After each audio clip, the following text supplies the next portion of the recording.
Good afternoon, evening, night, morning, whatever it is, wherever you are. I am Jen Marie, and I am here to catch you up on this week's TTI news. Unfortunately, we have a pretty good amount of stuff to talk about. So, what I'm going to focus on first is the story about Asheville Academy in Weaverville, North Carolina. It is listed as a therapeutic boarding school. And in the month of May, unfortunately, during the month of May, two girls have, hi, Tev, thank you for being here. Um, in the month of May, two young girls aged 12 and 13 self-deleted. Hey, Mandy. Yeah. Can you all hear me okay? I'm going to make sure before I continue, I've got these little buds in, and I want to make sure they're okay before moving forward. So I appreciate it. Anyway, I'm going to keep talking while I wait for somebody to answer. Um, so Asheville Academy, as of yesterday afternoon, is officially closed. Hey. Oh, good. Thank you. So, you get really, I get as a survivor very frustrated every time we lose a child, especially within a program. You know, um, Clearly they can't promise to keep any children safe, but the one thing they should be able to keep, all right, love you too, go eat dinner. They need to at least keep the kids, I don't know, alive. Um, I was sent away at 14. I can't imagine 12 or 13. I had a hard enough time. I had a hard enough time. Excuse me. So we are going to check out. Hello, love. How are you, darling? Good to see you. Thanks for being here. First thing we're going to do is it's an MSN. Let me see if I can just open that link. Maybe there's an actual news story and not just, I don't see it, of course.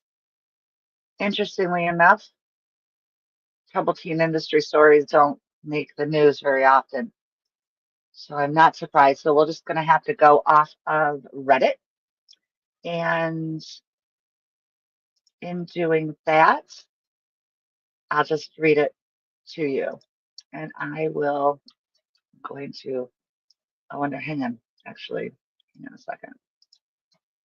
Okay, you can still see it that way. So this is from MSN.com, but I can't find it when I click on the link. But Asheville Academy's second self-delete in a month has been confirmed by law enforcement. It has been closed as of yesterday. They are to take no more new intakes. No more, no more intakes. Law enforcement officials have confirmed with News 13 that there has been another self-delete at Asheville Academy. The latest incident involves a 12-year-old girl. The North Carolina Department of Health and Human Services is on site and working with the Buncombe County Department of Social Services and Sheriff's Office as part of the ongoing investigation. In a statement to News 13, an NCDHHS spokesperson said, "We extend our deepest sympathies to the families, loved ones, and communities impacted by the loss of these young lives. NCDHHS is committed to conducting a thorough investigation with our county partners, including the Buncombe County Department of Social Services and Buncombe County Sheriff's Office. Together, we will take every appropriate step to ensure the health and well-being of children and youth at Asheville Academy." Before I go any further, For those of you that do know, and for those of you who don't, um, Asheville Academy is associated with Trails, Carolina, where a young boy uh, suffocated within the first 18 hours of being at Trails, Carolina, in what's called a bivvy, which is basically uh, it's basically a sleeping bag, kind of like a tent type of thing over it, and it's meant to cocoon you that you can't move. And the child suffocated and did not make it. That place was closed down. There's a lawsuit pending by the family. But I just wanted to point out that Asheville Academy is associated with Trails, Carolina, which we've covered before. Uh, so it just makes me sick that we extend our deepest sympathies to the families. Well, if you were doing your job, North Carolina Department of Health and Human Services, maybe these girls would still be with us. Something to think about. Students had been allowed to remain at the facility despite NCDHHS citing in their May 27th letter. Documented violations indicate the conditions in the facility are found to be detrimental to the health and safety of the client. I wonder what gave that away. This is the second unaliving in a month at the Weaverville facility, which according to its website is a residential treatment center for girls aged 10 to 14 and 14 to 18 on a case-by-case basis. The facility is located at 530 Upper Flat Creek Road. The previous unaliving involved a 13-year-old girl. Asheville Academy ordered to suspend admissions following unaliving, whatever, of 13-year-old. This is really hard to read. I've already read it, but like reading it again, um, I'm a little, I'm a little angered. Our hearts are with the families of two young girls at Asheville Academy, the sheriff's office statement said, and added that deputies had responded to two self-deletions at the facility this month. We understand that there are many questions. Buncombe County Sheriff's Office is in contact with the North Carolina Department of Health and Human Services, the agency that regulates the facility. Really, they don't, but they're meant to. The statement also said the sheriff's office priority is ensuring the families have everything they need. You know what the families need? Their daughters. North Carolina. Okay, so these are all it's just repetition in that. So, um, hey, Mena. Hey, Matt. Love you. Um, it does feel late, right, Tiff? Like it feels really late. If you wanted to give the family everything that they needed, you should have assured that the North Carolina Department of Health and Human Services was actually regulating the facilities within their state, which they don't. It's obvious. 2 lives lost at Trails, Carolina within 10 years, and then 2 lives lost at Asheville Academy within a month. 2 girls, 12 and 13, gone. They couldn't take it. They couldn't survive like that. So what does that say? Does that say I was in a news group on Facebook, and there was somebody in there who was complaining about the stopping of taking one's own, uh, and I I I asked this person, do you have any idea what type of facility Asheville Academy is? And she said, yes, I went to a facility and I'm considering sending my child there as well. What's your point? I said, well, my point is it's a multi-billion-dollar a year industry of abuse and of fleecing parents by scaring them into believing if they don't take these drastic actions rather than using community-based treatment options, which I can show you plenty of. It's actually just on unsilence.org, and then you go to community-based options.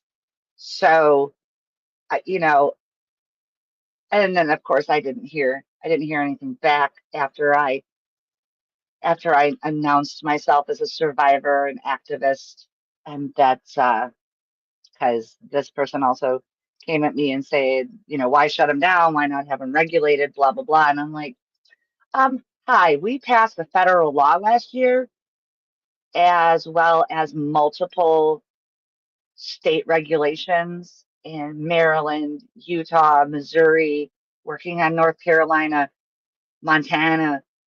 There's a lot, but there's 51 states. Think, wait, no, 50. Sorry. There's 50 states in this country. And I'll just have you know that just about every other trouble teen industry program that has been opened by one of these companies in other countries have been shut down. Jamaica, Mexico, um, once they're at Czech Republic. Um, I know that unfortunately they're on the rise around the world. Yeah, it is a broken system. It is also, to me, and this is just me speaking as a survivor, to me, it is another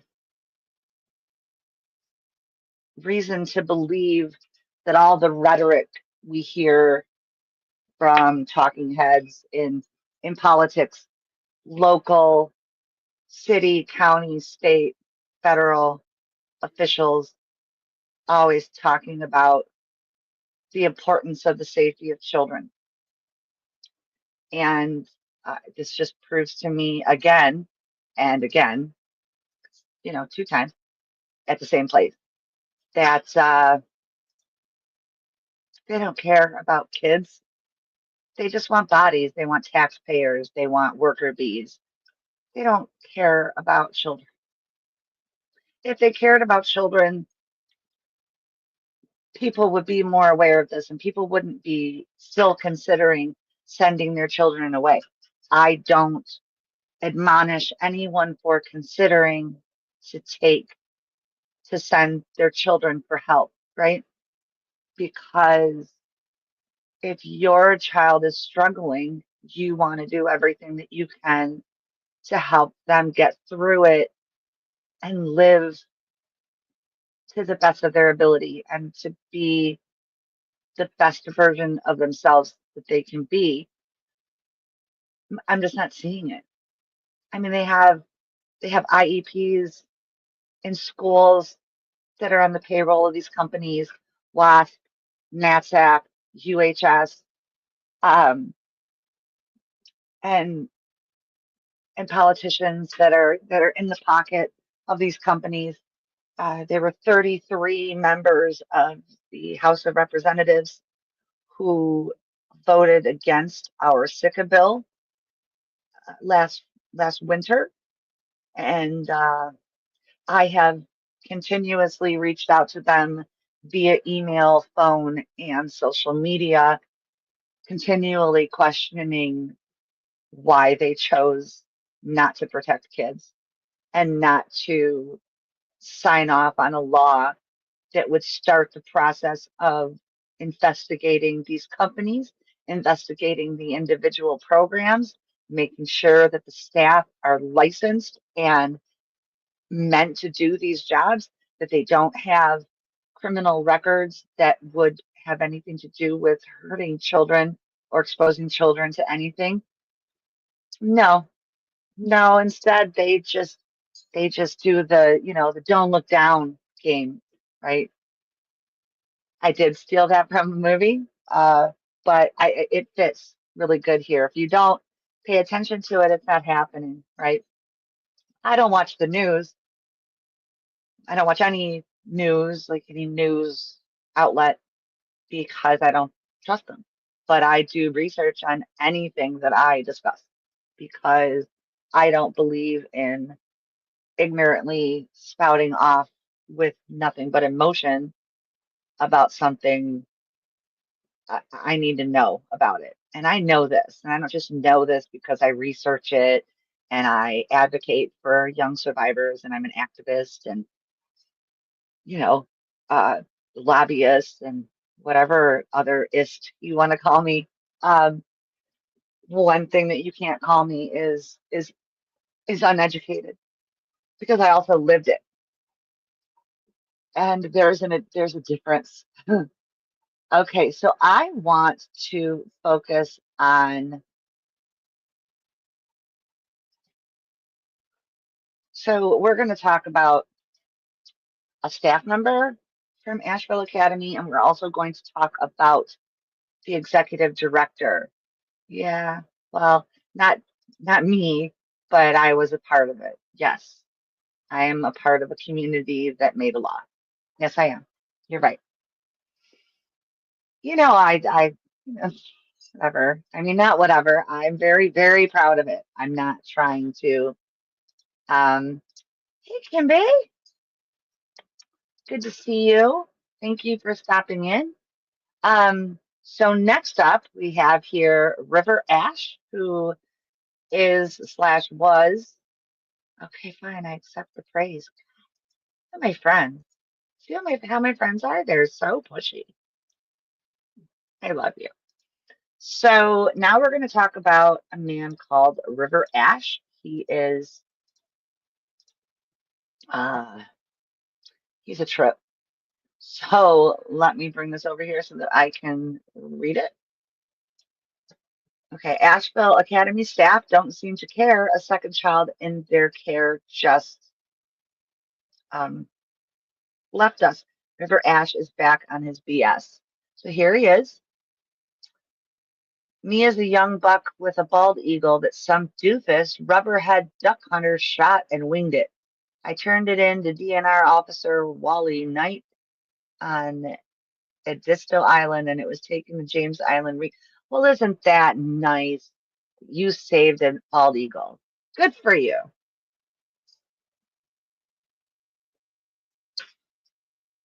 You let two girls, yeah, young bucks, yeah. So these are the comments, and I think that the comments are important too because this is a subreddit, and I know that Reddit has a very poor reputation, and for the most part, I, I, I believe that reputation, but there are certain subs like this, Troubled Teens, that I am a part of with survivors, and we have parents that come in and they ask questions about, you know, whether or not they should send their kids away, what are some options, and it's kind of great when they do, as long as some people get a little attacky on them, and I don't blame. Yeah, yeah, he should have never been allowed near children. Here's another one. Let's make sure you can see. Okay, hang on, let me see. Hang on, one sec. Okay, so get rid of this. Oh, here. Okay, hang on one sec.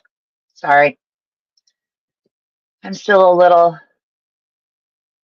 I'm still a little bit rusty. Okay. Oh yeah, okay. So that's just somebody did a, yeah, okay. So the guy's just a dirtbag, basically. Just a dirtbag that happened to work at this place. So now we're going to talk about Sean Farrell, who is the executive director at Asheville Academy. And we're going to talk about what a conflict of interest this D-bag is. So he's the executive director at Asheville Academy. He privates his educational consulting practices website after the second self-deletion this month at now shuttered Asheville Academy. So this is Sean giving us a big smile. That's the proof that he put his private site. Now here's the thing about Here's another picture. So the fact that he was still consulting is not only a huge conflict of interest, also kind of double dipping on the on the on the income, right? Because so if you're an educational consultant, which is an IEP, if you're an educational consultant and you're also the executive director of a program, seems a little, yeah, it seems very sketchy to me. It's definitely a conflict of interest. It's not, there's nothing okay about it, but nobody cares in the government. Uh, Maybe some people are starting to care, but that's why survivors still need to be making noise and drawing attention to these things. I have literally now done live streams where people type TTI into the search bar on YouTube and my channel comes up. So yeah, this is it exactly. So I know that there are people that are survivors that are out there looking for content. And there are also parents. I've spoken to parents who are considering also, but it is just to funnel kids into his own programs, which it feels like it should be illegal. But I feel like the whole entirety of the industry should be illegal. That's because of my personal experiences. So now we're gonna check a little notification about Asheville Academy being closed as of yesterday. And I wanted to highlight this in case anybody in the press does see this, because this is a survivor speaking out. Asheville Academy closed today, 5/31/25. Looking for reporters to share my story with. I went to Asheville Academy back when it was named Solstice East. A 13-year-old and 12-year-old both self-deleted in the month of May. Heartbreaking. They are officially closed today. The girls all left, either going home or to different programs. I want to talk about that too. I know there are some reporters that have been posting on here trying to get in contact with people who went there. Reply on the post, your contact info. I had an attempt at Solstice when I was 17, which I was hospitalized in the ICU for. I was restrained and locked in the basement several times. Share your own experiences on this thread if you want. So there's one comment, these poor little girls, they're poor peers too. Imagine being stuck in an abusive RTC. Well, I guess it was an RTC. That's my mistake. That's residential treatment center. That's what I experienced. It gets shut down because two girls you know and have spent time with and suffered alongside and then you get sent to another abusive RTC where those events become even more fuel to abuse you with. Horrific. And I agree. It's absolutely horrific. Somebody's burning a fire outside. Either that or something's on fire outside. I don't know. It smells nice. Um, and then lastly, make sure that no, that one, that's, I already read that. So that was on a local. It's just the same MSN story that I read earlier that was covered by a local North Carolina news station. So, and just this also draws for me, it draws attention to the phenomenon of rebranding, which is huge in the TTI. They'll just change the name and they do it over and over and over again. Many of these have been named multiple things because I don't understand it. I'm not going to pretend to understand it, but somehow states so underregulate the industry that they don't even really pay attention. So if they get flagged under a certain name, then they switch the name. And they had been initially Asheville Academy, and then they changed to Solstice East, and then they were both, and then it went back to Asheville Academy. So you can't tell me, nobody can tell me that North Carolina Department of Health and Human Services had no idea that there were very bad things happening at Asheville Academy. Why wasn't Asheville Academy uh, investigated when the last episode happened at Trails Carolina? They're associated with each other. Same man that ran that place ran this place. Clearly does a great job. So we just got pictures here showing. So this has been confirmed by law enforcement at 6:03 p.m. on Saturday, May 31st. All children have been removed from the campus. Today is the first time in the treacherous history of one of America's most notoriously abusive programs there is peace. Rest in peace to the two sweet souls lost in May that led to this outcome. May the staff who perpetuated this abuse never know peace. Bring on the lawsuits. I agree. I agree so much that I said my immediate thought is yes. Then I think, where did they send the kids? And obviously, people answered me. From what I heard, either sending them home, hopefully some of them can get through to their parents, or sending them to other facilities. I feel terrible. And I said, and then somebody else said, yes, that is what is worrisome. Anytime a program closes, it seems that many parents double down on their horrible choices by shipping their kids to different ones. And that's true. We can look at Tranquility Bay in Jamaica. We can look at Casa by the Sea in Mexico, where they sent everybody to Academy at Ivy Ridge. Um, oh, gosh, I guess it was like 20 years ago now. Time's going too fast, and I think we need to settle it down. And then, so my response to that was exactly the initial rush of relief, followed by the terror of them being transferred to yet another program. Parents these days don't have the excuses parents like mine did of not having the internet to do independent research. Then again, it seems as though too many parents trust the professionals and don't do the correct research before signing off on the terrorizing of their children. And these are all things that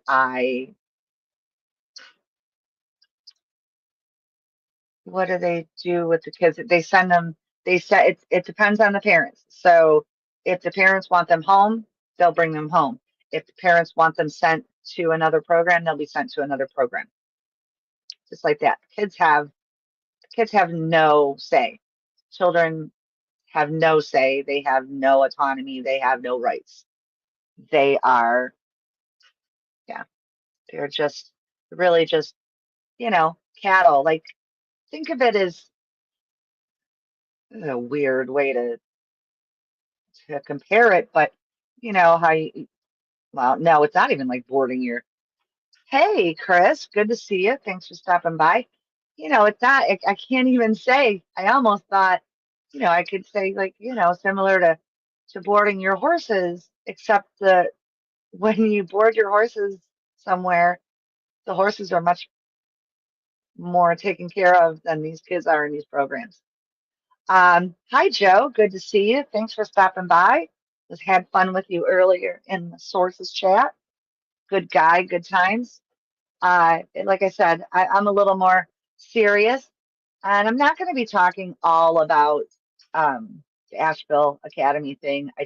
I really felt that I needed to get it out front because it just makes me so sick,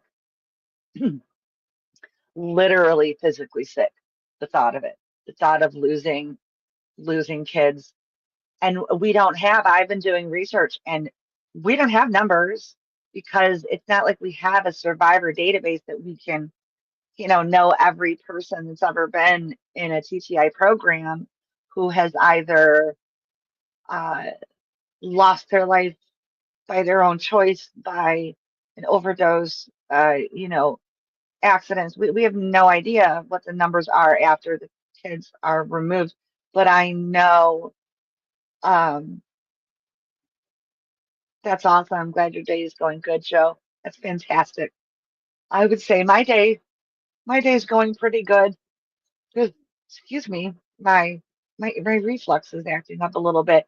I've had a rough couple days myself personally, and some of it has to do with this story, and that's why I'm here, even though I'm I'm not.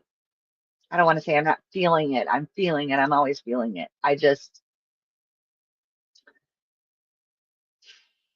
I have a lot going on in my life. Ridiculous battle that shouldn't even be happening. Also, I don't know. But I want to share something important because I can complain about places and people and companies and programs till I'm blue in the face. But if I'm not showing options, then I'm just complaining. I'm not offering solutions. So I do have a link to unsilence.org in my channel description, but I want to share with everybody community-based options. These are evidence-based safe treatment options to troubled teen industry programs. So if you go to unsilence.org and you go into the industry, you go down here to safer alternatives to TTI and you come up with community-based options. So families need evidence-based, community-based safe treatment options to help adolescent behavioral trauma and mental health issues in youth. What does evidence-based mean? It means that researchers have conducted studies to determine whether a treatment has demonstrated effectiveness in scientific evaluations and randomized control trials, been assessed in large studies with diverse populations, or through multiple replications by independent researchers, not by the developer of the model, aka someone who gains or profits from it, like Sean, and resulted in significant and sustained effects for a minimum of 6 months post-treatment. Very important, I think, all three of those points. Below is a list of evidence-based treatment methods and programs to serve a wide array of adolescents and children with a variety of issues. Some programs and treatments will be more effective for certain issues than others, so please take the time to read into each program/model to understand where their strengths lie. And that is very important because behavioral troubles due to differing abilities in the way that we learn is different than kids with um oh shoot, Cosmic, what is that? Um oh, what is that? The ODD, it's the oppositional oppositional defiance disorder. Or also then you think about the kids that are struggling with substance abuse, right? So I just wanted to show you that you can click on, I mean, look at this. Come on. I mean, there's so many things. So you click on one of these, make sure that yep. Just wanted to make sure, so it gives you a ton of options. So I just wanted to share that. I know, right? Deviant disorder.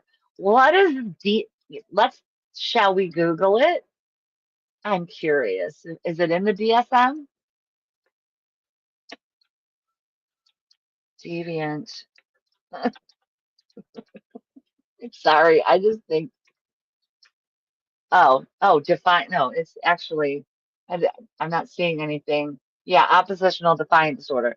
I thought maybe there's like an actual deviant disorder thing. And I'm like, oh, please tell me that there is I think the DSM has something called text message overuse disorder.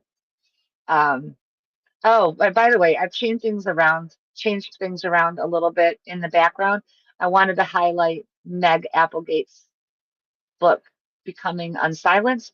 Meg is the CEO and also is a survivor of the troubled teen industry of Unsilenced. That is her book. This is Paris Hilton's book. And then this is Help at Any Cost by Maya Salovitz. I believe that I have links in my channel description for all of these.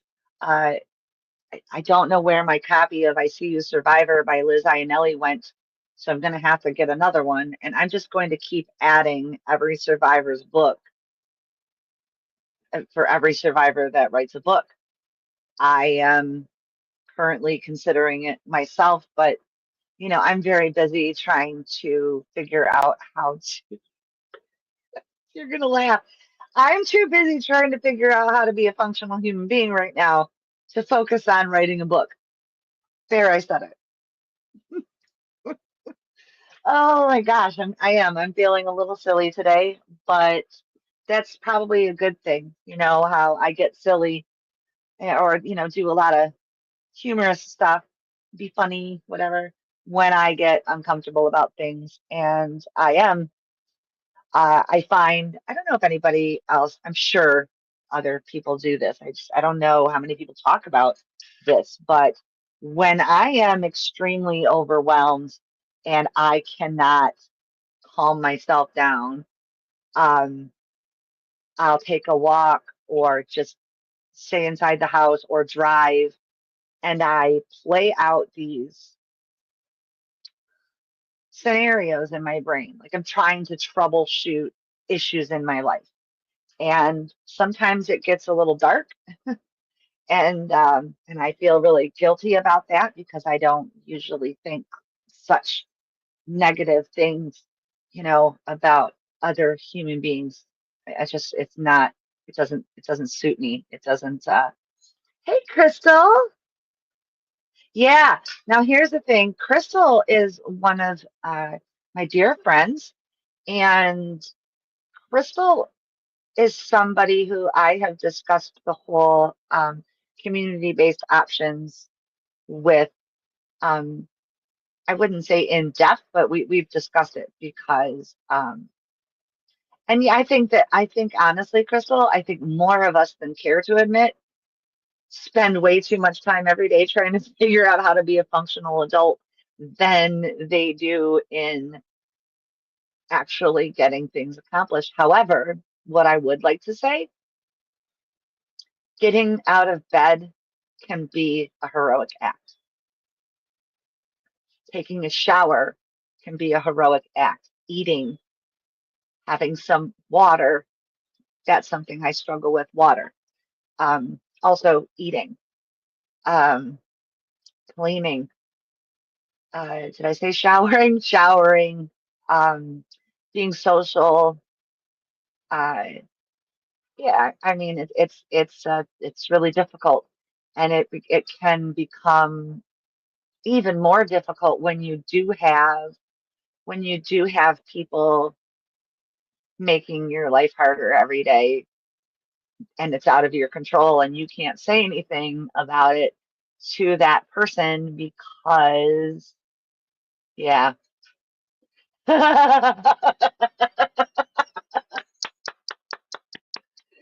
That is the comment of the day.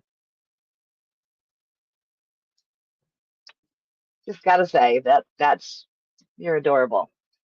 And then yeah, see, I mean, this is a universal thing. And a part of it really has to do with the fact that we're living in a very, very difficult time in the world. It's really hard to be alive in this world right now. I don't see. I know. I know. That's why I'm saying it. I don't know. Maybe I will bring you up. No, I'm not going to put you on the spot. Um, but yeah, it's lifing is hard. It's like I think about it like anxiety. Okay, I lived decades of my life with anxiety controlling me. Now, okay, maybe not right now, but now generally in my life, I am more in control of my anxiety than my anxiety is with me. Um, but I still struggle. I still also struggle with going dark, or which is also another way of saying just my version of running away, my internet version of running away, which is just going, oh wait, sorry, I whatever. I'm just gonna be me, right? Getting used to streaming again, and I'm really starting to enjoy this again. I do enjoy it more when I have somebody else to talk to, but even talking about this stuff because it means so much to me and because it's so disgusting and disturbing, and the fact that it happens every day, and you could ask, I bet if you asked 50 people what the troubled teen industry is, maybe five of them, and I'm just guessing. I'm not, I don't know any scientific studies. I'm not a scientist. I don't play one on TV. This is not actually TV. This is just anybody can do this, right?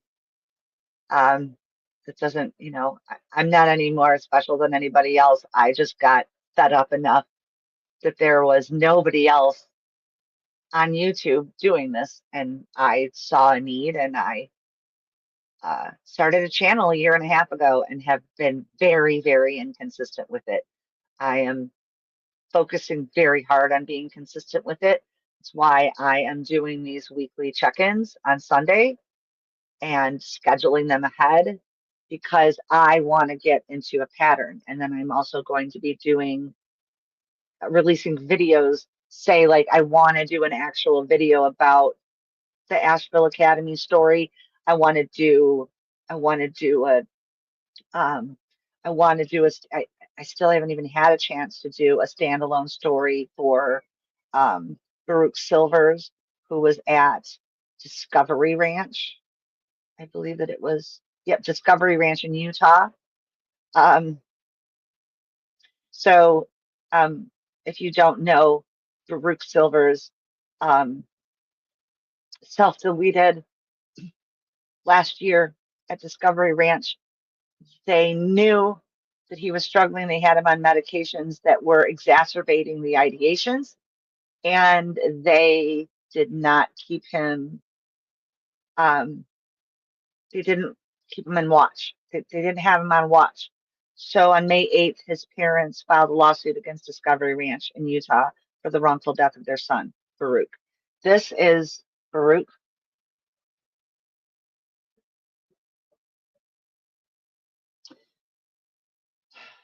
So there's a lot of stories to cover.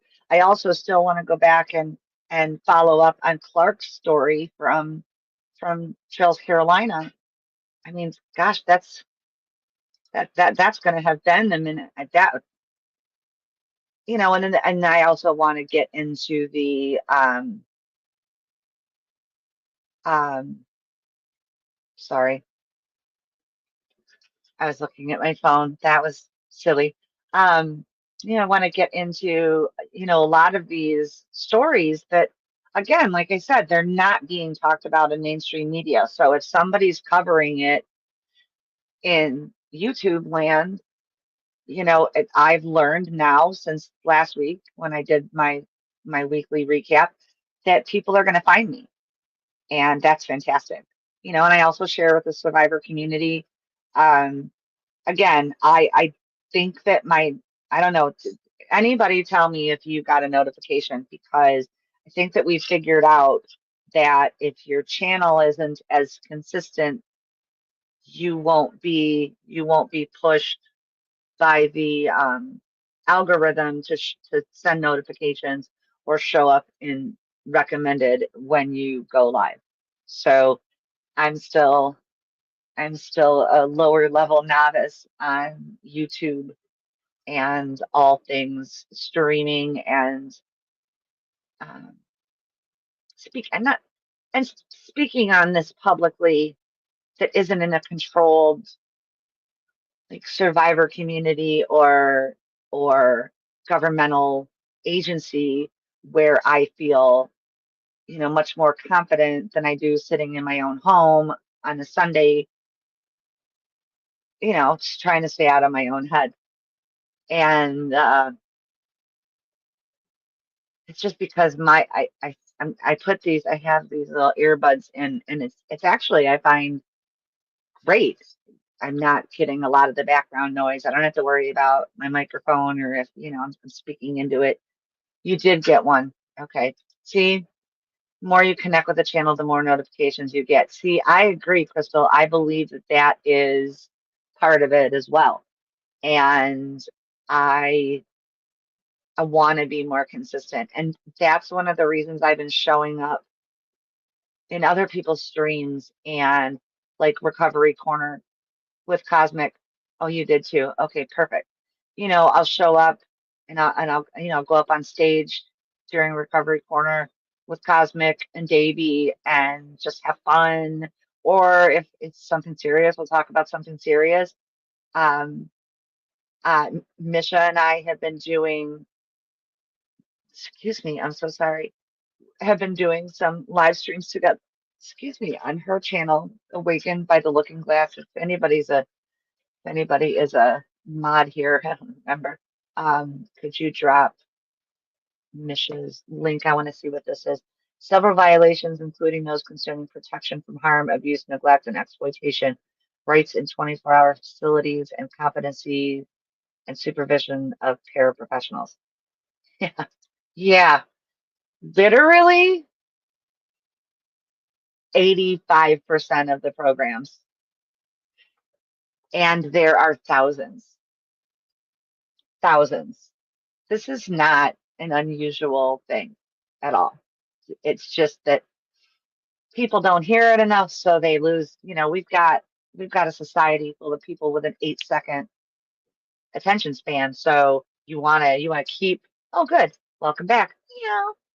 If we have an 8 second, so oops, if I have 15 minutes to grab your attention to listen to what I have to say, I feel successful and I know that it's out there for other people to find.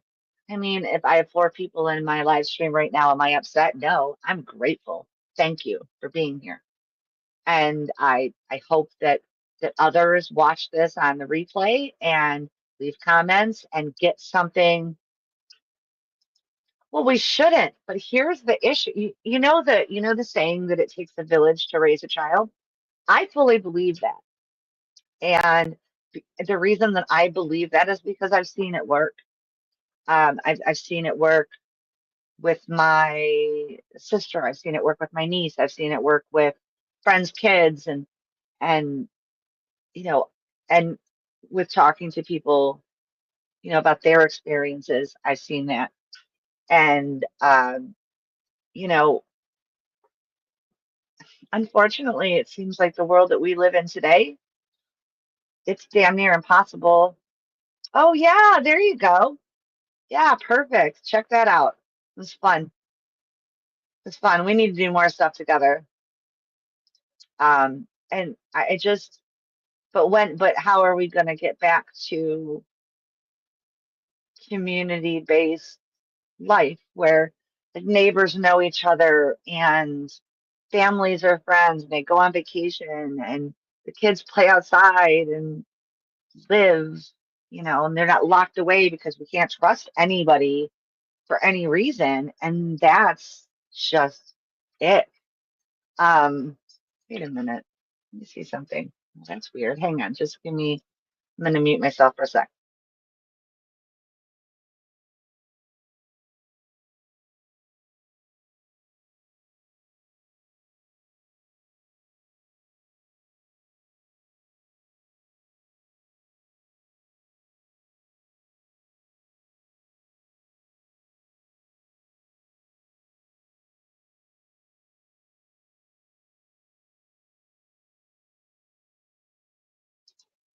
All right, Kazi, you have responsibilities now on this channel. Um, I, and I may also be talking this week. I'm not 100% sure. It hasn't been confirmed when, but sometime soon I will be talking with Sam over on After the Bars. Um, I'm sure the guy's got a lot going on in his life. I have a lot going on in my life. I sent him some research material. I gave him some homework. I asked him to please watch the program as well as Teen Torture Inc. So the program and Hell Camp are on Netflix. Teen Torture Inc. is on Max. I know, honey. I'm so sorry that you were sick. Are you feeling better today? I hope that you're feeling better today. I don't remember what you said earlier. Yeah, this. People help each other out. I don't know. It makes me so sad and angry. You're like me. Like I have no biological children. I never got married, and I wanted kids, and I wanted love, because I never really experienced that a whole lot at home as a kid. My parents have grown as well now, and I have, deep family love, very small family. I have my dad on one side of my family, literally just my dad. I mean, I have a brother, but we don't have a relationship. I have nothing against him. I wish we had a relationship. He's a good person. He's a lovely person. I helped as one of his main caregivers for the first several years of his life, but he doesn't want a relationship with me. We're 18 years apart. And as most of you know, I don't make a habit of running into brick walls as fast as I can anymore. I just, you know, I'm in my IDGAF era of my life. And it's not to say that I don't care about him. I just don't care to beg him to care about me. Um, my sister. So then on my other side, I have my mom. I had my bonus dad until oh gosh, it's June now. Until April. I have my sister, my niece, very small family. My aunt and uncle, my mom's sister and her husband. He's my uncle, whatever. And then my two cousins. They're also like siblings to me. But my family is very small. I have a lot of relatives. Relatives are not family. There are people in this chat that I consider family more than people that I share DNA with. It means nothing to me. And the same with my half bro, never met him and he wants nothing to do with me. I don't blame him. He didn't know well, see? Yeah. Now, me being basically 18 years older than my brother, he knew me, but I was gone for a period of time that made him, kind of forget who I was. Um, but then like we could just never find a rhythm. And unfortunately, yeah, yeah. And unfortunately, these are my dad's own words. He did feed into that. Do I have to shut this? Is that making it look bad? I think it looks kind of cool. But if it looks bad, the sun rays tell me and I'll shut the door. But I'm kind of digging the vibe. I almost feel like Clay's shining down on me, or maybe Steve, or maybe Clay and Steve. Who knows? I mean, I have unfortunately plenty of people to pick from who could be shining down on me. Uh, but if it's affecting the screen, let me know and I'll shut the door. It's no big deal.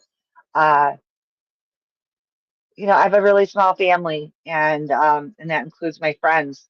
And I've tightened my circle. Okay, good. It's probably going to get worse when the sun lowers, but that's fine. I'll just shut it. No problem. Um, but I keep my circle very small because, I've been burned in real life and in the virtual world. And I never really was that good at trusting people to begin with. So where is he's sleeping? Can you believe this? I can't even. I think see, that's not even true because usually if he hears my voice, he'll come in here and yeah, I don't know. This is like the second stream in a row that he hasn't made an appearance. I'm really disappointed that I don't need this banner. I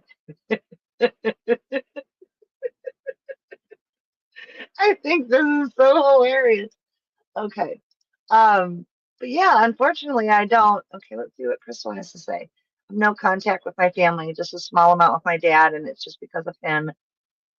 Any connections, there's any connection with the brothers, well, which will go away as soon as my dad is gone. Yeah. Well, you don't need to have anything, don't, to be near the brothers. I can't even say it like any other way than that. So now we're just about in an hour, so I want to do what I've been promising that I was going to do, is also just catching up, sharing what's up with me, what's going on in my life, how am I doing, How's my mental health? How's my physical health? Blah, blah, blah. I'm really angry this weekend. Um,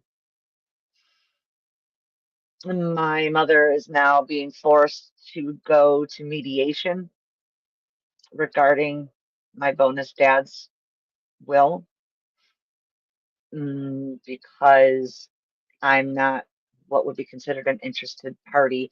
I cannot be in the mediation room. And yeah, well, because I know your story, babe. And yeah, uh,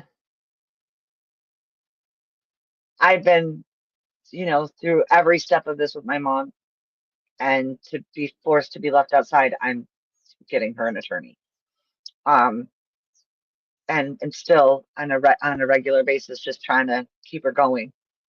And it's tearing me up, and I'm really angry, and I'm really tired of it, and it never had to happen. And I just want my mom to have the freedom to just even accept the fact that her husband's gone and he's not coming back.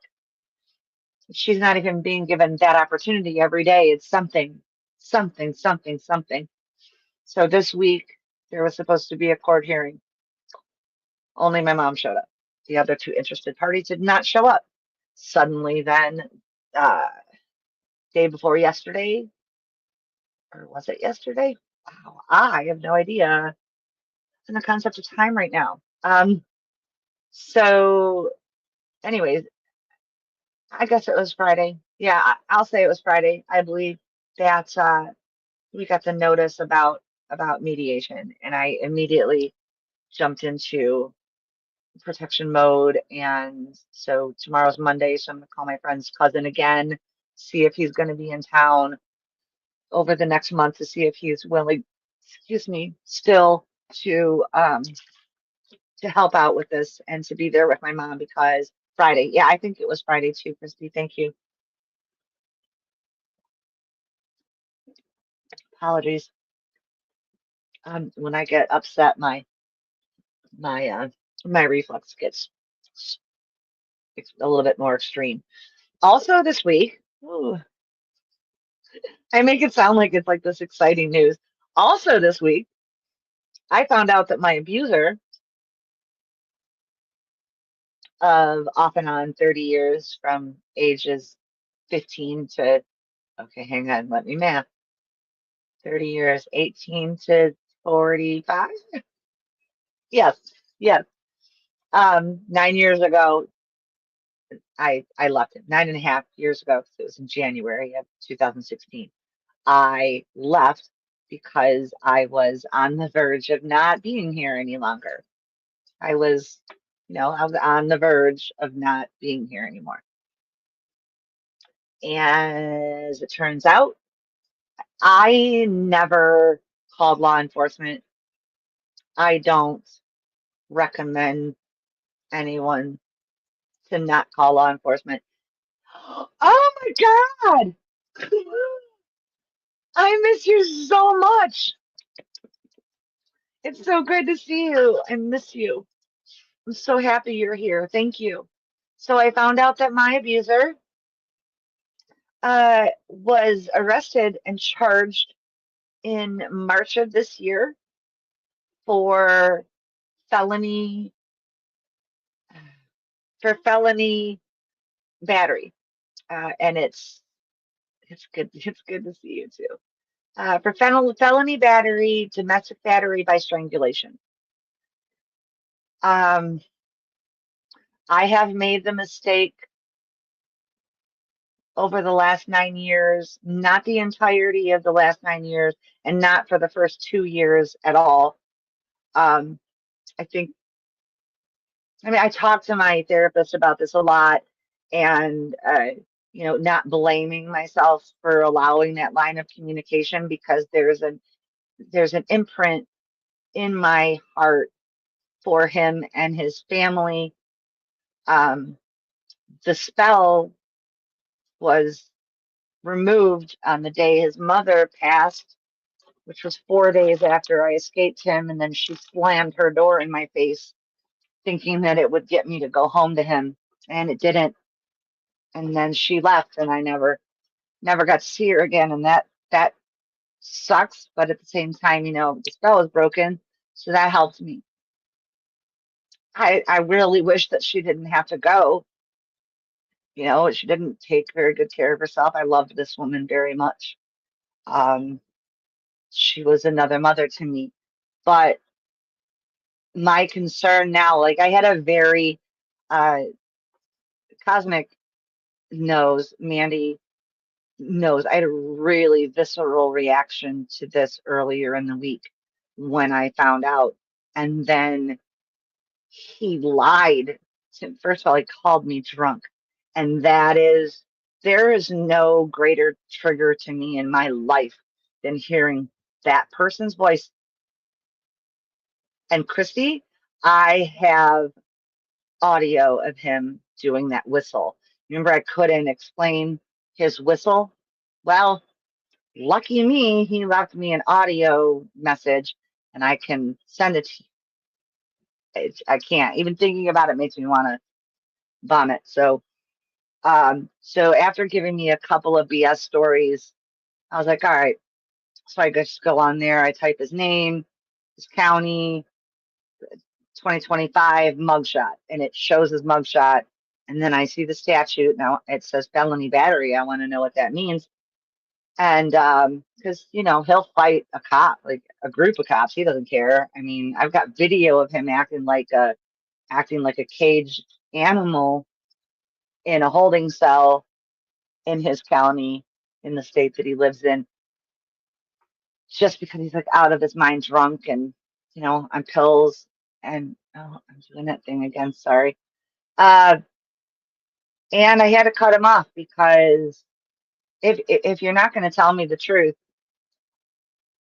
and you did it again, why would I subject myself to that anymore? Why would I subject myself to the I love yous? Please come visit. I'm all alone. I have no one. It's like, bro, you have no one and you're all alone because of your choices. You chose to be this way. Um, he had every opportunity to have a better life. He didn't do anything about it. Now he's going to turn 55 years old and he might be in prison when he does it. And I don't care anymore. It feels like another level of freedom for me, knowing that somebody else did have the strength to call law enforcement. I was barely alive, so calling law enforcement, all I did was run. Um, and then once I was out of the house, I don't think I will. Let's put this up here. I will. I will. Um, I can't.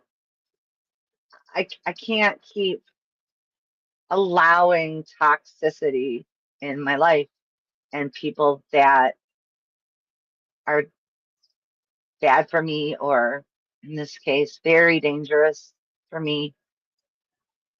I do have a concern because if it is one of two women that I know that he had kept seeing after I left 9 years ago, there is a very distinct possibility I'm going to be subpoenaed to testify. And that concerns me because I could do it without a problem if I did it via Zoom.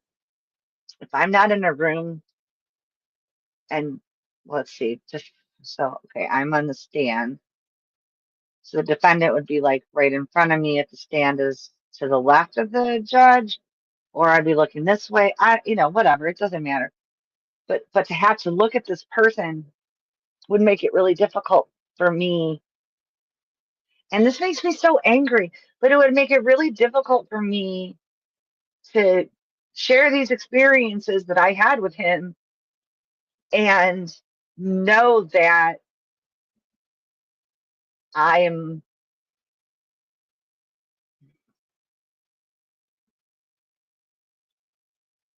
helping do to him the one thing that, you know, he has always said he couldn't handle. But you know what? He crossed every single one of my lines so many times. Why in the world am I concerned about him? I don't like caring more about people than they care about me. Um, it's made me not want to care at all. I'm sure that there's people that can relate to that as well. Um, do I want him to go to prison? No, but I also don't want him to hurt anybody else. And I have a little bit of survivor's guilt in that. I'm not saying that the person's still alive, but like there for a moment, I felt guilty that I didn't call law enforcement in 2016, and then that it's continued to happen, but it's not my fault. I mean, I got away. I did what I had to do. You know, I put plenty of I put plenty of space between us physically, and because I know he won't come back to the state, um, which is awesome. But I can't say if he's out on bond, but I can't say that if he. I still have one fear about this, and I'm going to put this out here just in case. I still have a fear that if he finds out that he's going to be charged, and it's entirely possible that he could come here,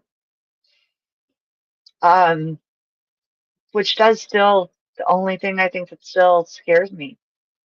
However, I know that if he came anywhere near me, I would call law enforcement. I would. I want to see what's happening here. Could also be an extremely healing day for you to be able to face him and know that you're getting at least some form of justice for him.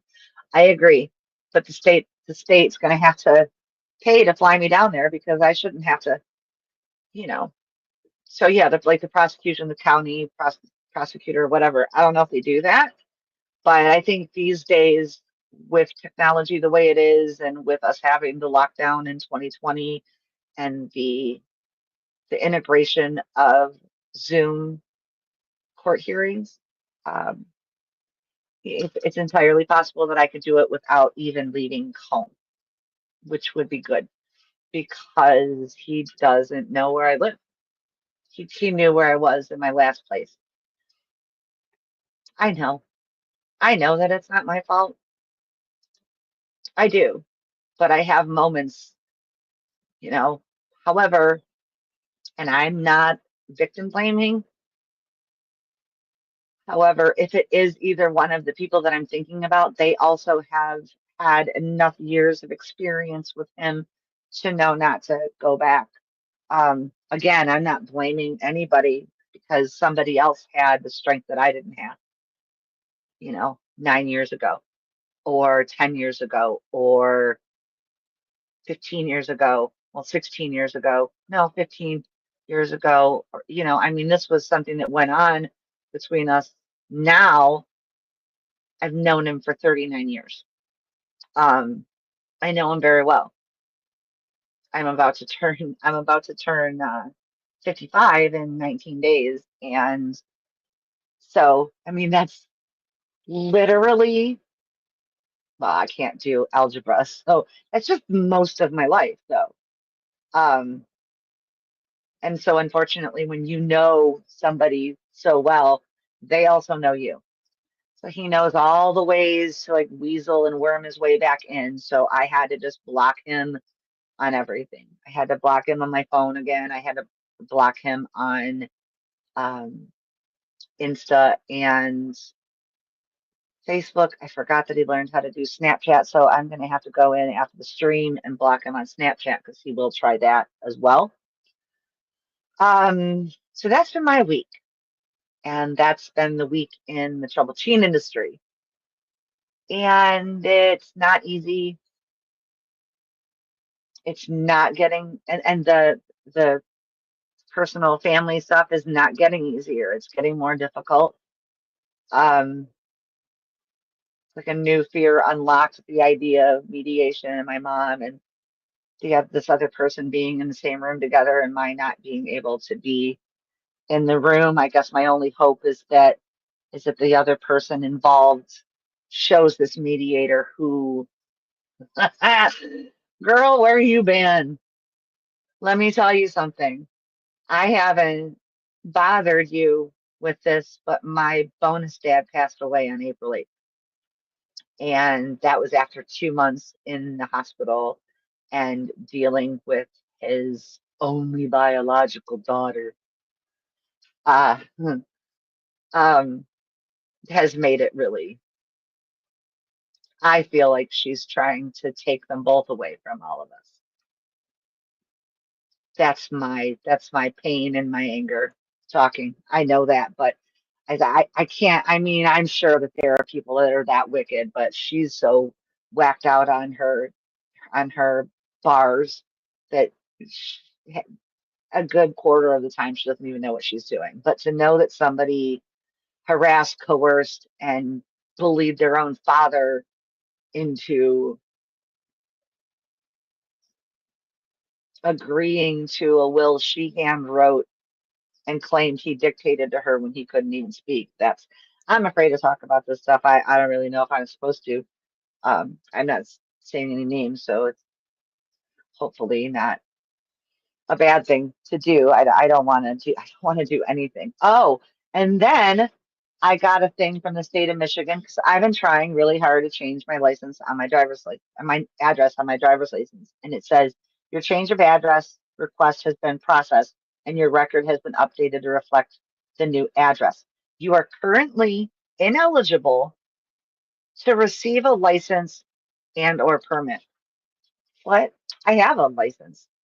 So this turns out to be something to do with a trespassing charge that I spent 36 hours in Volusia County, Florida jail for in an actual cell block, in an actual, uh, 2-bed metal cell with the metal toilet with this poor girl.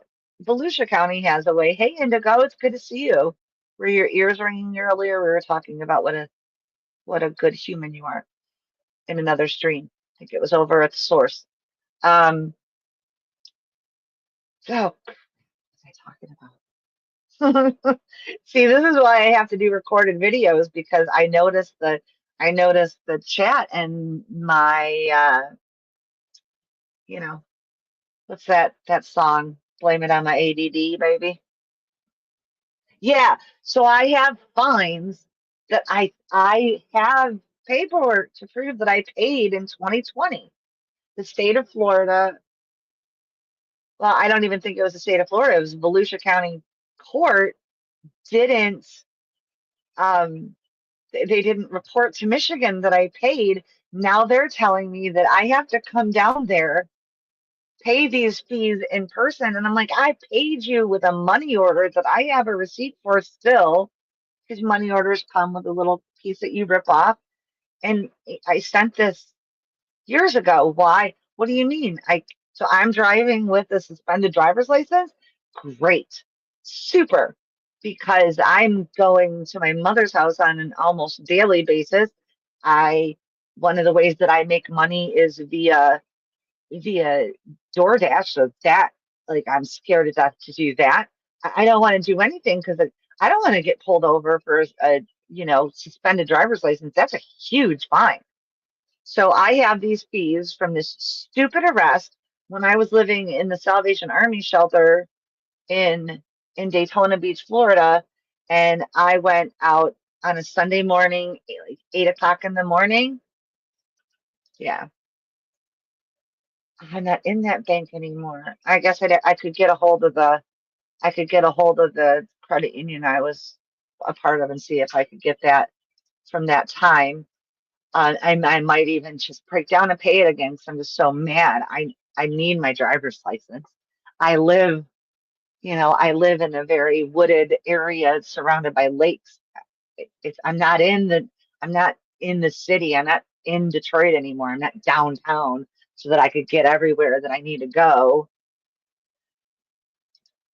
Okay. Well, hopefully, I'm sure it's true. I'll get a hold of, thank you. I will add that list, add that, excuse me, add that to my list of things, excuse me, that I need to do tomorrow. Um, I'm trying to take, most of this stuff in bits, in bite sizes. Um, I also need to go and be present for a friend in the next couple of days. Um, and that would mean that I'm not going to be home for a couple of days. I'm not going to be able to go over, to my mom's for a couple of days. So I need my sister to step up, which I'm sure she will. It's, you know, um, she just has to stop believing. I'm sorry. I'm sorry. That's not even everything. But, well, no, that's everything. Actually, that is everything. Um, Me as a person inside, I think, I don't know, Kazi, Mandy, Tiff, Indigo, I don't know. What do you all think? Think I've been otherwise doing pretty good? I think that I've been doing pretty good. I have crying fits. I rage cry and I rage clean and I rage garden and like, you know, and it helps me. I might, it's almost 8 o'clock. I might go for a walk, down by the water when I'm done with this. I don't know. I don't want to go much longer because we're at 100 and 100. God. So clearly my brain is like going really fast. But an hour and 16 minutes and it's just me. Um, but it was very important for me to get the information about the loss of a 12 and a 13-year-old girl at Asheville Academy, and that Asheville Academy is closed. It doesn't it doesn't fix anything, but you know, it's weird, Fuzzy, because I don't you were. I'm not, I don't know what happened. But whatever. It doesn't matter. I don't even I have a little over 300 followers, which I'm super excited about. Um, and I've been doing a little bit more networking. Um, yeah, there you go. Exactly. And we will keep closing them down. So when an uninformed former resident of a program who's considering sending their child to a program says to me, why close them all down? What are you going to do about the kids? And I'm like, community-based treatment. There are so many options. It's a simple Google search, and it's actually even simpler than that. Like I showed earlier, you go to unsilenced.org, you go to the drop down of the industry, and it shows community-based alternatives, and you click on that. It's not that hard. If you're a parent, it's not that hard to find alternatives. It's just not. Um, can you send me some of that energy? Looking for any energy from anyone that has some to give away. Oh, this is kinetic energy. I don't think you want this. This is exhausting. But I can send you my love and support. Is that good enough? Let's see what we have. Everything you're doing is normal for what you're going through. Spend time with the earth, grounding and balance. I'm looking more into this place and this guy. Sweet. Well, let me know what you find out about good old Sean Farrell. And Illinois is in the process of suing several programs for abuse. So just make sure people be aware of the honest reviews. Yeah, beware of check the honest reviews. A lot of these programs, because they're backed by companies, they can have negative reviews removed from Google, from everywhere, and it has been done. That's why, you know, I would never just, I'm not a parent, but hypothetically, I would never just be like, okay, I'm going to check out the reviews to this place that the counselor or my kids' IEP said is a good place to go to. All right, well, first of all, can you give me some options? Secondly, is there anything that's outpatient? Is there anything that's that's community based, that we can keep them in the community and keep them surrounded in love. Uh, because I think that that's probably the one thing, one of the two things that, well, they're connected, that we're really missing. And I know I sound like a hippie right now, and I really don't give a shit because I got a little bit of hippie in me. Um, it's very simple when the Beatles said love is all you need. And it's not a lie. Um, Kids don't get any love. And if they do, it's inappropriate and it's abuse. Full stop. And kindness. I don't think that we have enough kindness in the world anymore, especially in the United States. But unfortunately, it's like a virus and it is spreading around the world. I mean, not that some places weren't already unkind, but, not the citizenry. But now, you have a lot of countries that are also love is good to bully. Oh, you might have to re-up your complaint, Crystal. I mean, seriously, if the bully is back at it, you need to update that, please. Um, I wish there were more affordable family-based group therapy. Yeah, it would be a lot of help. The other problem with that is parents being involved. So that's what another thing that I'm noticing is that parents are not, they're totally okay sending their kids to a place where they have to earn the right to speak to their own parents. And some of us don't ever get, I never earned the right because I was so defiant because I wasn't addicted to drugs. So, but I was considered the most defiant child because I wasn't a good enough liar. Oh, I'm sorry. Thanks for teaching me how to lie and teaching me about how drugs can numb your pain. Good. Awesome. Way to go. And my dad's insurance company paid for that. So he's really thrilled about that too. My father has awakened himself in realizing that he was actually the mark and that our family issues were used against him to evoke an emotional response to believe that his child was already worse off than I was. I was bad. Yeah, I've never. Yeah, see, there you go. Yep.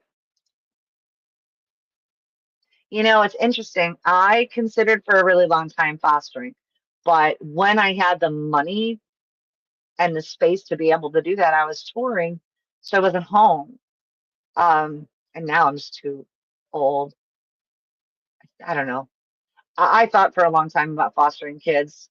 And yeah, and parents don't always want to hear what a therapist has to say. That's actually not a bad thing in my opinion. Like if my dad didn't believe what that therapist said, I wouldn't be sitting here. And I'm not necessarily saying that that's a good thing. I don't know. It's another one of those things that I can't prove if it's better or if it's worse.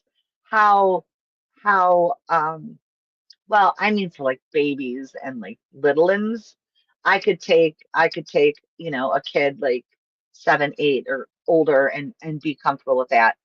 Eh, I'm not saying that I'm not saying that I've closed myself back off to it, but it's always been in the back of my mind, the thought of fostering kids. Because like I said, strays have attracted themselves to me forever. Jen, you're doing such good work. Just make sure you do self-care to relieve some of the pressure of what you're dealing with. You got this. Thank you. Indigo, I appreciate you so very much. And I appreciate you saying that. I do. I do self-care every day. The main thing that I do is that I listen to music and I sing along. Um, because I am a creative person and music is my love language. It's my language, really, period.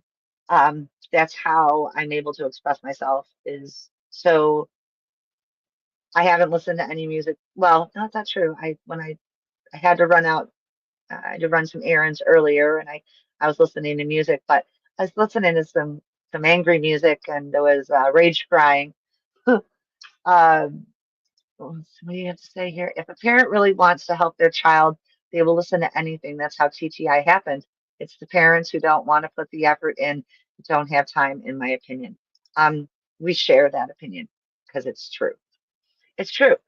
Parents, I'm not, I know I have parents in here. I have other parents that are going to be watching this. I have friends that have struggled with whether or not to send a child to a program and ultimately didn't. I have friends who did. Um, I don't judge others. It's not my job. I don't even judge others who have done me wrong. Holy shit. Are you serious? Cool. Because I always hated cocaine. I tried it twice when I was 17. It made me puke and then go to sleep. And I was like, well, this is stupid. I'm glad I didn't like realize that that calming effect was evening out. See, I didn't know that I had ADD, ADHD, ADHD, whatever you want to call it now. Um, when I was diagnosed in 1997, it was ADD, attention deficit disorder. Um, there were different strains of the ADD. You had hyper, you had daydreamers, you had uh, I mean, and I guess that staring off at nothing is also considered daydreaming because you're in your head thinking, you're just not looking at anything. I could be staring at you, listening to you talk, and but I'm really not looking at you. I don't know how to explain it, but you know, I didn't know about. So at 17 years old, when I tried that, I was like, first, it tastes gross. It anything that makes me vomit is no bueno. And I don't know, I was just like, oh, this is really boring. Everybody else is like, "Bah, bah, bah, bah, bah, bah, bah," and I'm like, you're boring. I'm going to bed, and I'm grateful. So it's good to know that music, and that's another thing that I think music and art therapy, anything creative, things that have been cut out of school curriculums to save money. Uh, I find that those were the most important touch tones for me when I was in school. I only completed eighth grade.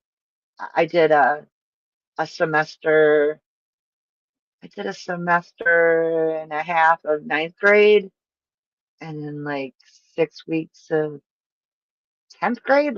I don't know how, I was thinking about that. I don't know how I got, when in between programs, I got put back into regular school, but somehow I was advanced to 10th grade. But at my program, I was not allowed to attend classes.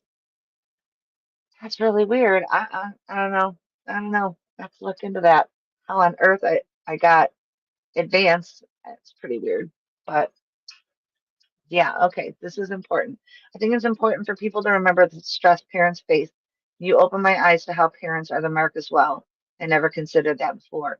No, because it's really hard to look past the pain of the survivors, right? It is. It's really hard.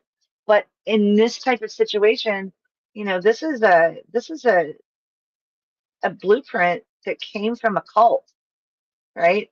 So it's very manipulative and it has tendrils that just reach so far and wide that I didn't even think about my dad being the mark until my awakening in 2023.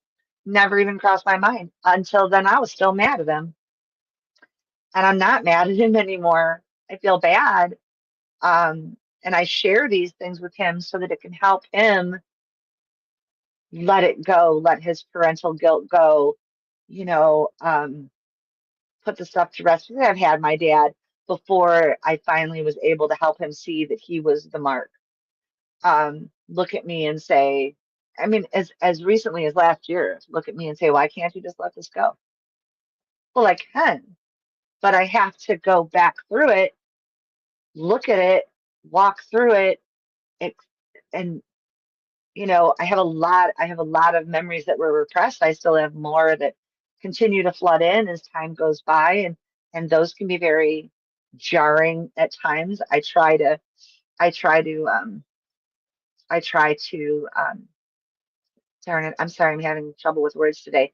I try to document it when it does happen, either writing it down or sharing it in a video here or on TikTok, just to share, maybe not details, but like, oh, another memory. And but you can't just, no, I think that somebody else just won the comment of the day. Facts. And that's the last word from Louisiana. I'm saying it's a fact. I'm gonna leave it up there because it's true. Absolutely true. Also, great comedy. And comedy and music, interestingly enough, go together really well.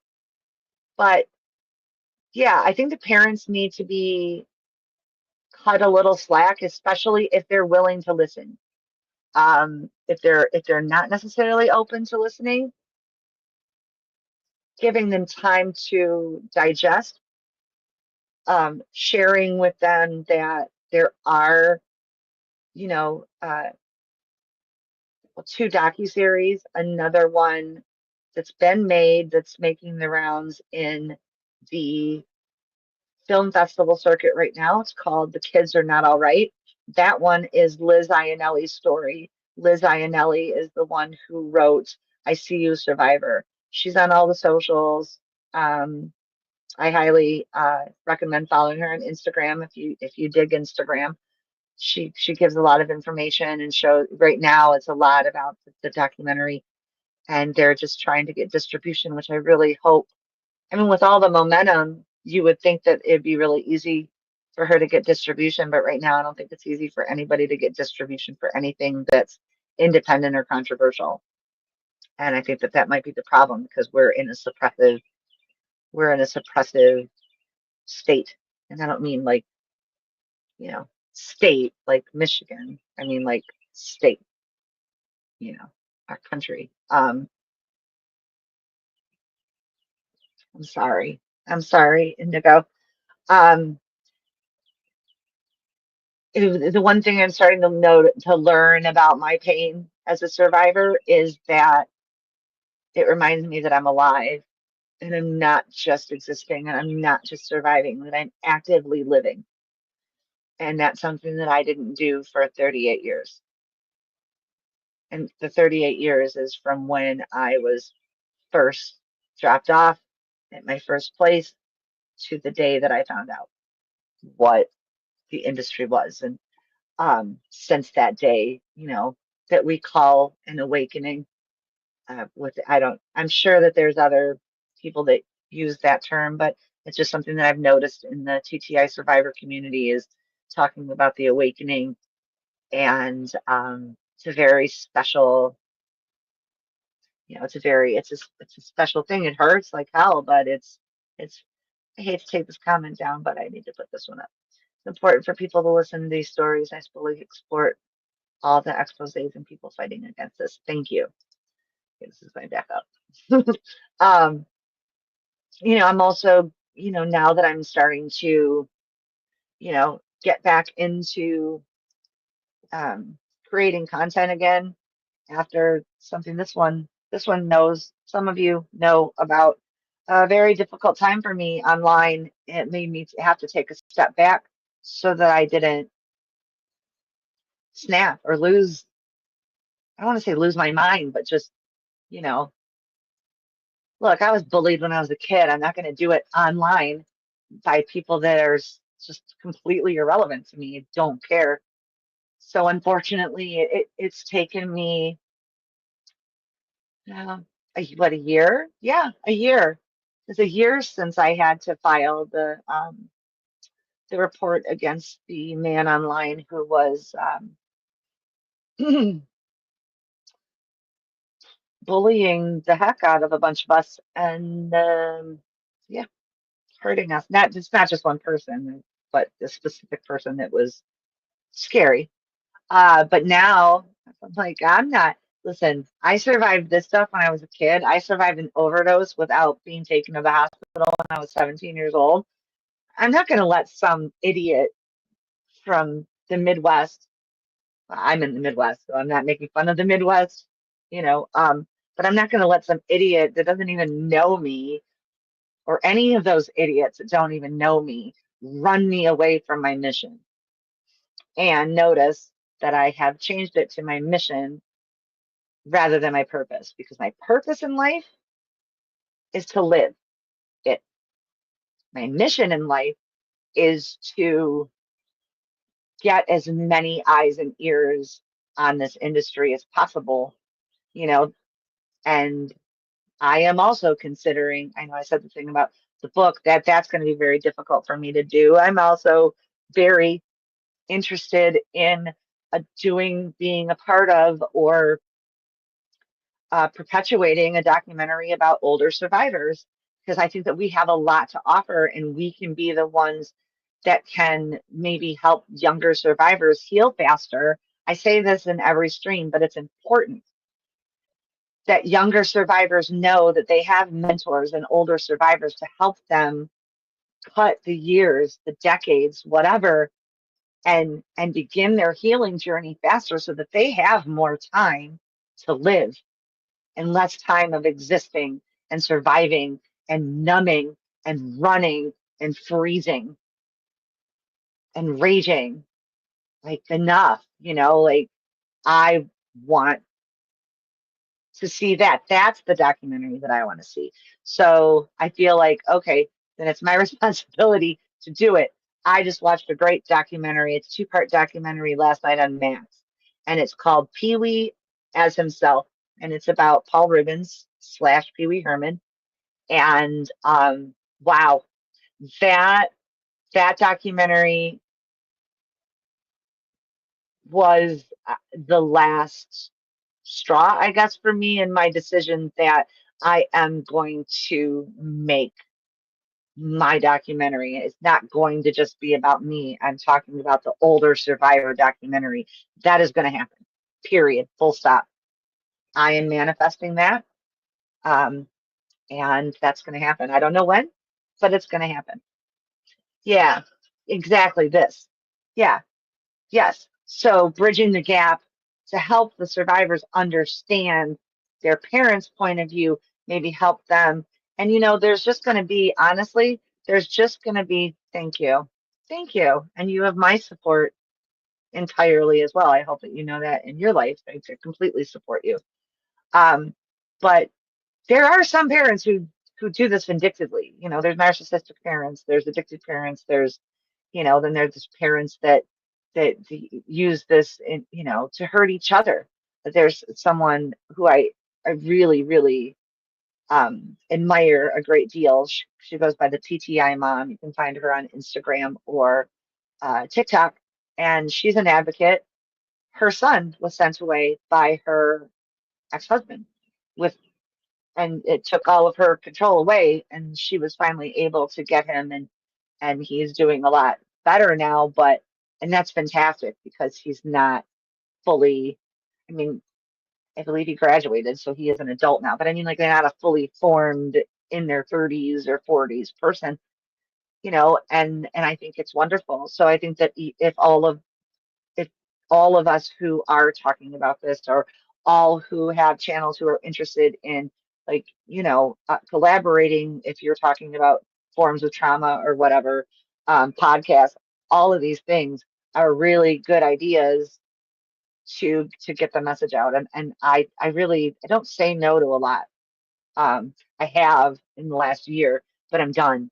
I'm done. I'm not going to let some incel from a basement somewhere in the middle of the country scare me out of following through on what I need to do with my life. Yeah, this is not a bad idea either. I mean, we definitely have to vet the elders. Maybe a pen pal program would help, where you could find other TTI adults willing to support younger survivors. Yeah, absolutely. I think that, like I said, we have to vet them. Um, I have a survivor friend who I know is struggling right now. I'm not really sure why what was the impetus for the struggle, but I only got a two-word message back from them this week, and I don't want to push too much, but I've reached out a few times in a couple different ways of reaching this person, and I haven't heard back from them. So I just really hope that they're okay too. So in case you watch this and you know who you are, um, just take care of yourself. You don't even have to respond to me if you're not capable right now. Just make sure that you're taking care of you and that you're safe and that you're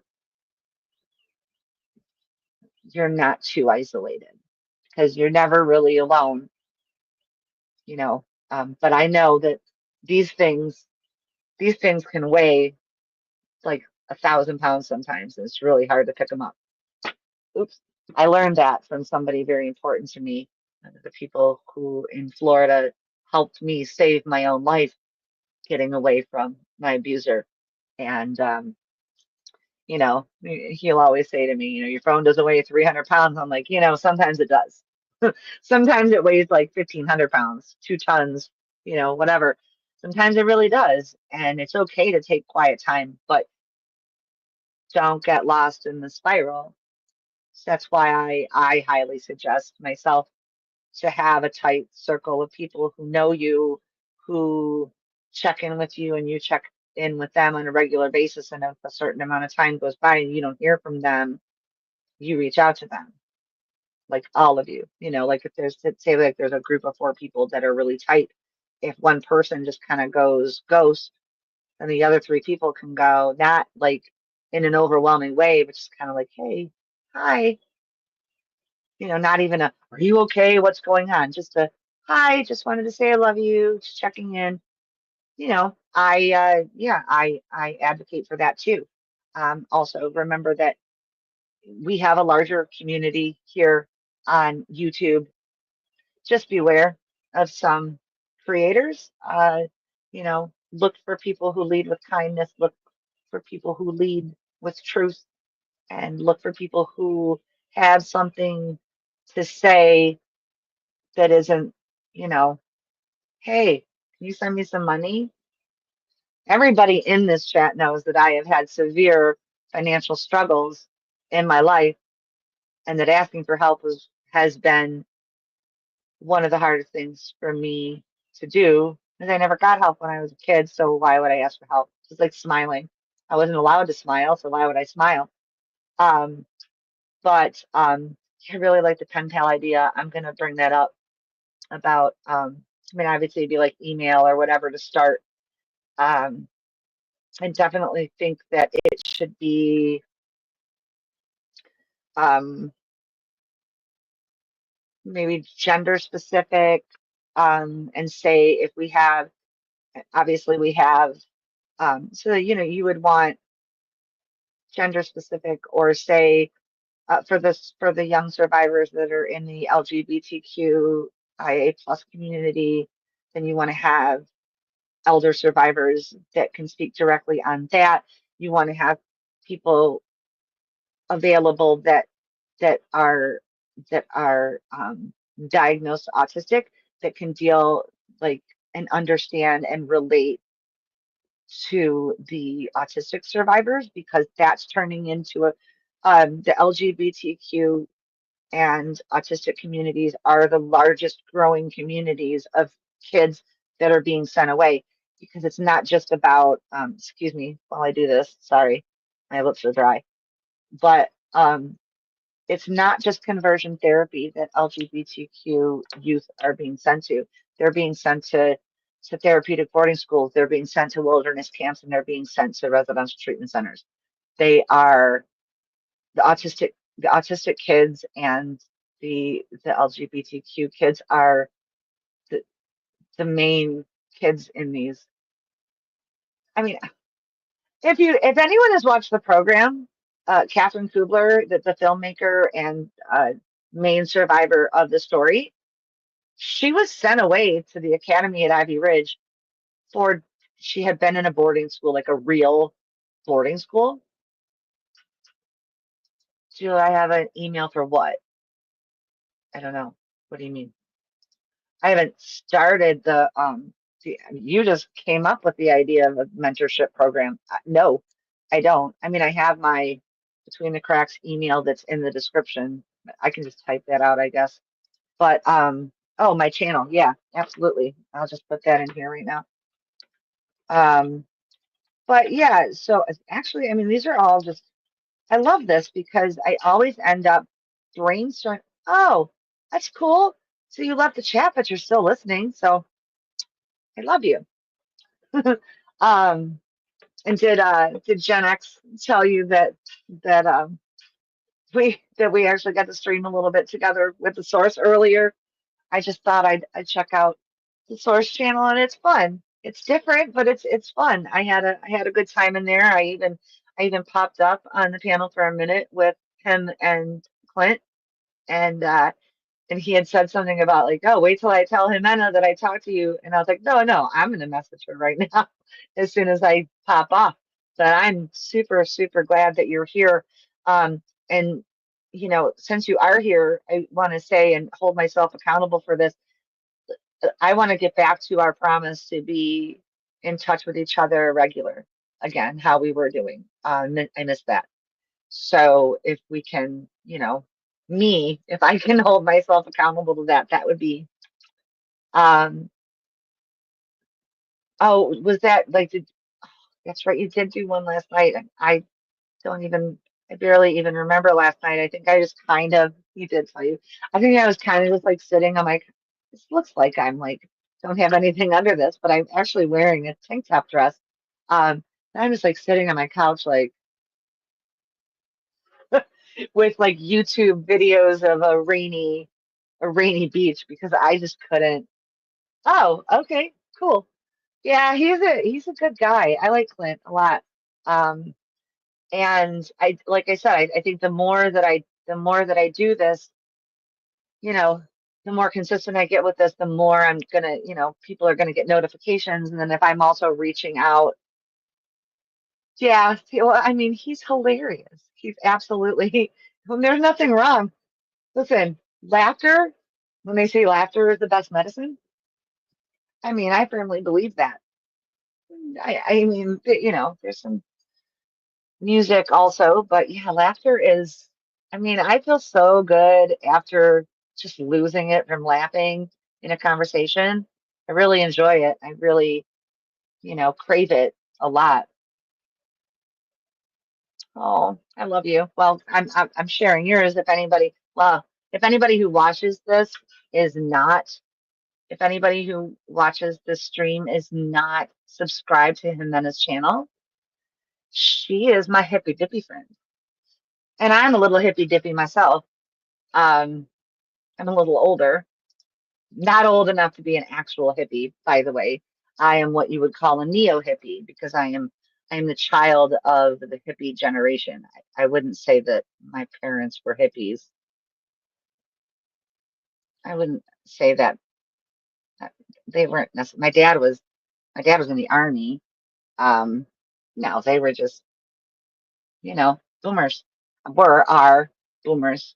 Um, so I think that's all that I have. Ooh, I can actually turn this off now. Wait, what happened? Not that. I think I can actually turn that off now. But I think that I'm gonna wrap it up because I went almost 2 hours and I didn't mean to do that. But thank you everybody who joined me this evening. I appreciate you. Thank you to everybody who watches on the replay. If if you don't mind leaving a comment after, I really don't like doing this stuff. I feel like I'm marketing myself, but whatever. If you could like the video, subscribe, make sure that if you want to share it with others, share it with others. If you know, and even if you don't like it, then click the thumbs down. I don't care. The hippy dippy expression, I know it has negative connotation, but I find it hilarious. And I love it. I think it's fantastic. You, you, I want to tell you, thank you. Thanks for popping your head out. I miss you. I love you so much. I always will. You are my friend, and I'm really happy to see you. And I hope that you're doing well. And you know how to contact me if you want to chat. I'm always here for you. I'm always your friend. And thank you, everybody.